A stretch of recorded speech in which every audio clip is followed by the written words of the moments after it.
Salut la compagnie, c'est Jules Melon et aujourd'hui, dans un procédé critique, oui, j'ai bel et bien mis mon bonnet de Noël, car c'est la période, bien sûr, mais est-ce vraiment un film de Noël que je vais évoquer ici? Pour certaines personnes, oui, donc ça compte. Il va être question de Bridget Jones's Diary, ou en version française, le journal de Bridget Jones, premier volet non pas d'une trilogie, mais bientôt tétralogie, car oui, le 4e opus sort en salle au mois de février, donc j'ai décidé de revoir ce premier film, et je ferai de même avec le second, je crois que je découvrirai le 3e, enfin voilà, vous avez compris. Il s'agit d'une réalisation de Sharon Maguire, je crois que c'est son premier travail au cinéma, sur un scénario écrit par 3 personnes. Déjà, l'autrice de base, car oui, c'est un bouquin, donc au départ, à savoir Helen Fielding. Il y a aussi Richard Curtis, qu'on ne présente plus, qui deviendra d'ailleurs réalisateur 2 ans après, avec Love Actually, oui, parce que je ne l'ai pas dit, là, l'œuvre qui nous intéresse aujourd'hui est sortie en 2001. Mais avant, il avait écrit Coup de foudre à Notting Hill, avec Hugh Grant, qu'on retrouve au casting.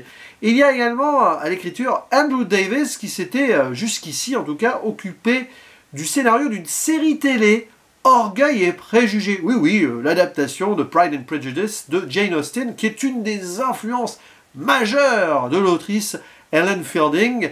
Et en plus, dans la série, il y avait Colin Firth, qui interprète un des rôles principaux. Vous voyez, la boucle est bouclée. Mais qui a le rôle principal, vraiment, pour le coup, de l'héroïne Bridget Jones? Bien sûr, Renée Zellweger, qui n'est pas britannique. Pourtant, c'est un film 100% anglais, hein, je crois. Enfin, il y a peut-être des fonds américains qui traînent. Oui, il y a des fonds français. Mais, voilà. Mais bon, ça se passe vraiment là-bas. Et elle interprète une anglaise, hein, clairement, qui a la trentaine et qui se cherche un petit peu dans ses amours.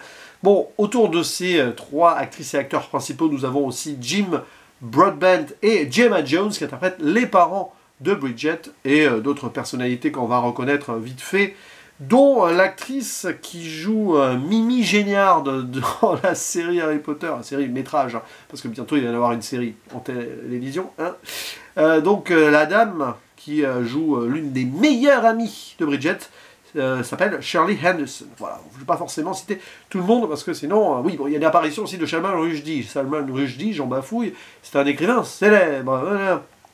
Et donc, qu'est-ce que j'allais dire? Oui, l'histoire, de quoi ça parle? Alors, ça commence en fin d'année, autour des fêtes. Il y a même une scène de karaoké pour la fête de Noël dans l'entreprise. Hein.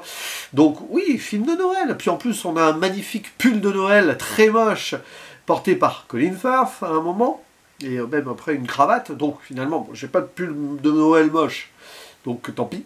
Bref, Bridget Jones, qui c'est? Une trentenaire qui a du mal à trouver le prince charmant, du moins l'amour. Elle est en kiff total sur son patron, qui est joué par Hugh Grant. Vraiment, c'est coup de cœur, quoi. C'est très physique en fait. Ça va être très physique entre les deux. Malheureusement, ce monsieur est assez macho et ne va pas trop la respecter, même si on sent qu'il s'attache à elle quand même. Et en parallèle, vous avez donc les parents de Bridget, surtout la mère. Ah, la mère, très artificielle, jusque dans son travail et la relation qu'elle va avoir de façon extra-conjugale, qui veut à tout prix voir sa fille casée à un garçon, un homme donc. Et pourquoi pas Mark Darcy, cet ami de la famille, avocat, un peu voilà, coincé, peut-être trop pour Bridget Jones, qu'elle voit de temps en temps, notamment à cette fête du jour de l'an, voilà, avec le pull moche. Mais bon, Mark Darcy, c'est pas trop son truc, même si on sent qu'il y a une attirance entre les deux, évidemment, vous avez compris, nous sommes ici en présence d'une comédie romantique propre au cinéma, souvent de Richard Curtis au sens large, que ce soit à l'écriture ou derrière la caméra, il n'a pas fait que ça, bien évidemment. Un triangle amoureux qui va être très compliqué car il s'avère que les personnages de Colin Firth et Hugh Grant ne peuvent pas se supporter. Il y a un contentieux et pas uniquement autour de la conquête potentielle de Bridget Jones. Et évidemment, c'est un film qui est point de vue première personne, comme je l'imagine le livre que je n'ai pas lu, puisqu'on suit son journal hein, et ses pensées qu'elle couche sur papier et que l'on voit comme cela en voix off avec des scènes très personnel. Évidemment, on va dans l'intimité de Bridget dès le début où elle noie sa solitude dans l'alcool, du vin rouge ou de la vodka, et en chanson souvent, le fameux All By Myself qu'elle fait en lip sync, et on comprend pourquoi vaut mieux pas qu'elle chante à un moment. Scène qui va rappeler un moment très triste, il n'y a pas de lip sync, mais d'un épisode très célèbre de Friends, comme quoi c'est la chanson absolument triste, absolue All By Myself. Hein. Bref, oui, Bridget, elle a des amis, heureusement, mais ça ne lui suffit pas, quoi. Et elle va essayer d'avoir des bonnes résolutions. Perdre du poids ou pas, et en regagner quand ça ne va pas. Alors ça, c'est des petits soucis d'écriture qui sont propres aux années 2000, mais même préalables, j'y reviendrai. Et après, ce qui marche dans ce film, parce que je l'apprécie toujours, hein, c'est le côté pétillant et rentre-dedans d'une Bridget Jones parfaitement interprétée par Renée Zellweger. C'est probablement son meilleur rôle, de ce que j'ai vu. Hein, parce qu'elle elle prend les choses en main. Et c'est brut de décoffrage, c'est pas politiquement incorrect non plus, faut pas exagérer, mais quand même. Et toutes ces aventures-là, on la prend en empathie aussi. Parce que, en gros, elle a un coup de cœur ultime sur la mauvaise personne, cet homme qui est quand même très macho et qui va ne pas être très fidèle, hein, pour faire simple. Mais bon, il est beau comme un... c'est Hugh Grant, quoi. Après, il y a Colin Firth, quand même. Hein, et Colin Firth, il y a aussi son panache, son charisme. Mais c'est pas du tout les mêmes caractères. Sauf que, justement, les opposés se rapprochant, plus on avance dans le film, et plus ça va être compliqué. D'autant plus qu'on comprend que le différent entre les deux hommes a été retourné par l'un pour faire en sorte que Bridget ne s'intéresse pas à l'autre. Hein, c'est traditionnel. C'est plutôt bien écrit d'ailleurs, j'imagine que c'est propre au livre cela, pas pour rien que l'autrice participe au scénario, et derrière on retiendra des scènes, forcément. Bon, la baston entre Hugh Grant et Colin Firth, assez remarquable, avec un moment d'anniversaire en milieu pour calmer, des scènes de chant, d'alcool, de cuisine ratée, bon voilà, et puis quand Bridget devient journaliste, parce qu'elle quitte son boulot à un moment, il y a des moments où, justement, ça va la rapprocher du personnage de Colin Firth.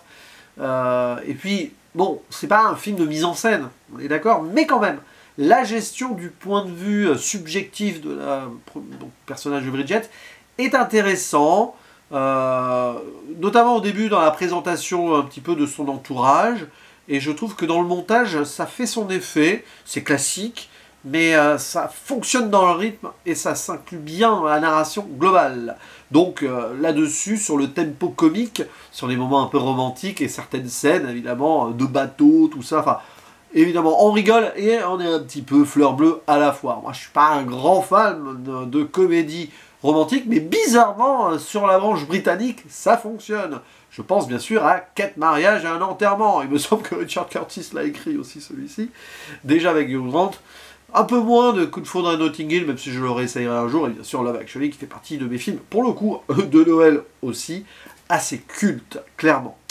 Et donc, qu'est-ce qui pourrait avoir mal vieilli? Mais ça, c'est la même chose dans Love Actually. Et alors, si j'en parle ici, c'est pas pour faire de polémique, pas de polémique à faire, mais Richard Curtis lui-même l'a avoué assez récemment, qu'avec le recul, il y a des choses qu'il n'aurait pas fait, voilà, consciemment. Voilà. Il réfléchissait peut-être pas trop au-delà de... Je vais écrire pour faire rire avec certains clichés. Il y a des moments... Alors, on pourrait imaginer que ce film aurait des relents sexistes, mais en fait, pas vraiment, parce que c'est l'autrice de base, déjà, là, qui mène un petit peu à moitié la barque. Et bon, Renée Zellweger, elle s'impose bien. Et puis, dans l'histoire, dans l'écriture, c'est juste qu'elle subit. Elle subit par amour. Mais bon, c'est le propre de ces films romantiques, également un peu traditionnels. Sachant que le bouquin l'est également, inspiré, alors évidemment, de romans célèbres de Jane Austen. Le personnage de Colin Firth s'appelle Mark Darcy. Darcy, c'est direct, quoi. Mais bon, c'est très amusant qu'il soit allé chercher Colin Firth qui jouait Mark Darcy, enfin, le Darcy, pardon, de Pride and Prejudice dans la série adaptée.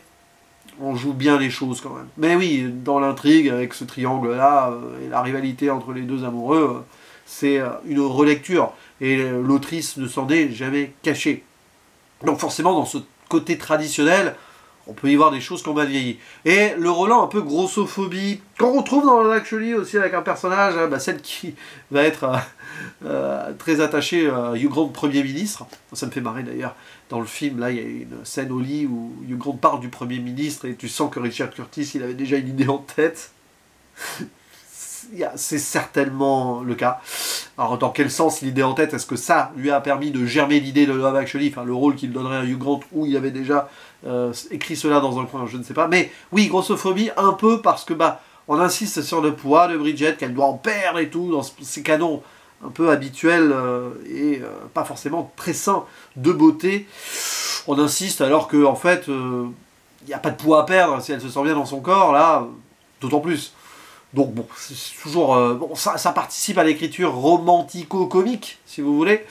Mais c'est vrai que là-dessus, c'est pas... Bon, c'est un truc des années... Oui, début des années 2000, mais qui pouvait déjà être un petit peu vieillot à l'époque quand même. Mais outre cela, bon, on prend un plaisir quand même assez passionnant à voir ce film. Alors, c'est vrai que c'est très point de vue girly, mais j'aime bien quand même. C'est un film que je revois beaucoup moins hein, que Love Actually ou même 4 mariages à l'enterrement, mais ça reste quand même très efficace.